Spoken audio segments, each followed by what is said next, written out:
बालाकोट में भारतीय जाबाजों की सर्जिकल स्ट्राइक तो दुनिया की मीडिया की सुर्खियां बनी थी। दहशतगर्दों को जहन्नुम भेजने का mega operation. General Bipin Rawat के बुलंद इरादों ने बालाकोट एयर स्ट्राइक की भूमिका लिखी थी, जिसमें पीओके में आतंकियों की कब्र खोद दी गई। जनरल रावत के सेना प्रमुख रहते हुए हिंदुस्तान के वायुवीरों ने बालाकोट में आतंकियों के ठिकाने पर आसमान से बमों की बारिश कर नगरोटा आतंकी हमले का बदला लिया था। हालांकि ये ऑपरेशन भारतीय वायुसेना ने अंजाम दिया था, लेकिन उस वक्त पाकिस्तान की हर चाल पर भारतीय सेना की नजर थी। रणनीति सीधी थी। पाकिस्तान आर्मी को सीमा पर एंगेज करना और फिर एयर स्ट्राइक कर दुश्मन को चौंका देना। पाकिस्तान सरहद पर सतर्क था, लेकिन अचानक भारतीय वायुसेना ने बालाकोट में कहर बरपा दिया। भारत की तीनों सेनाओं के बीच कमाल के कोऑर्डिनेशन के तहत इंडियन एयर फोर्स ने इस ऐतिहासिक कार्रवाई को अंजाम दिया था।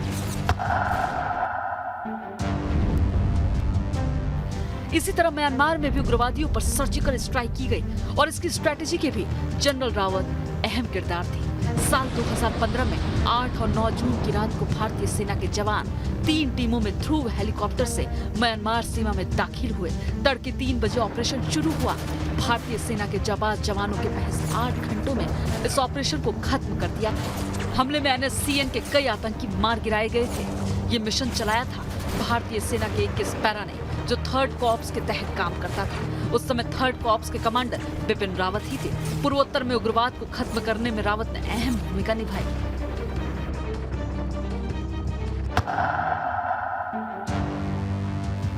बहुत कम लोग जानते हैं कि कश्मीर की फॉरवर्ड पोस्ट पर लेफ्टिनेंट के तौर पर तैनाती के दौरान जनरल रावत जख्मी भी हुए थे।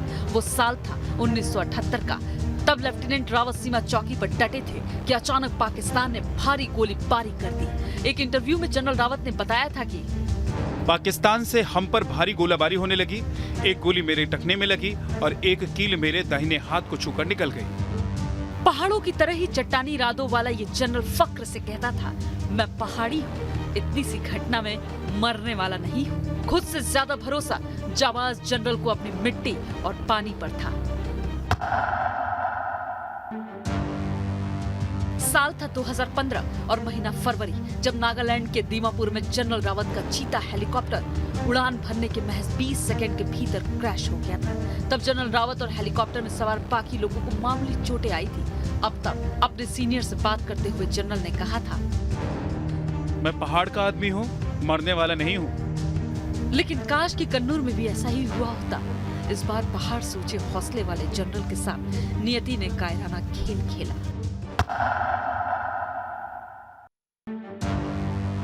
वतन से बेपनाह मोहब्बत करने वाले एक जनरल और यकीनन एक जाबाज सिपाही के तौर जनरल बिपिन रावत का सूत्र बिल्कुल सीधा सपाट था। नाम, नमक, निशान, वफादारी और इज्जत।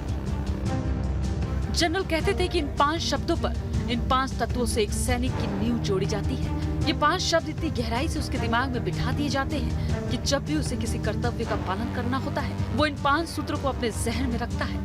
जनरल रावत कहते थे कि जब तक हिंदुस्तान के जाबाज सैनिक इन 5 शब्दों पर अमल करते रहेंगे, तब तक दुश्मन की तबाही तय है। भारतीय सेना उसका नाश कर देगी, वो चाहे कितना भी बलशाली हो।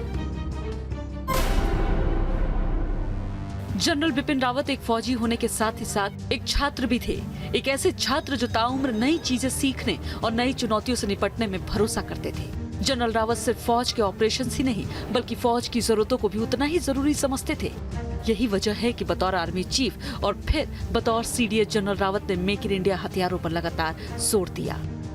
ये सरकार और जनरल रावत जैसे चेहरों की मिलिट्री लीडरशिप का ही नतीजा है कि आज देश के पास ब्रह्मोस के सभी वर्जन टेस्टिंग के बाद ऑपरेशन के लिए तैयार है।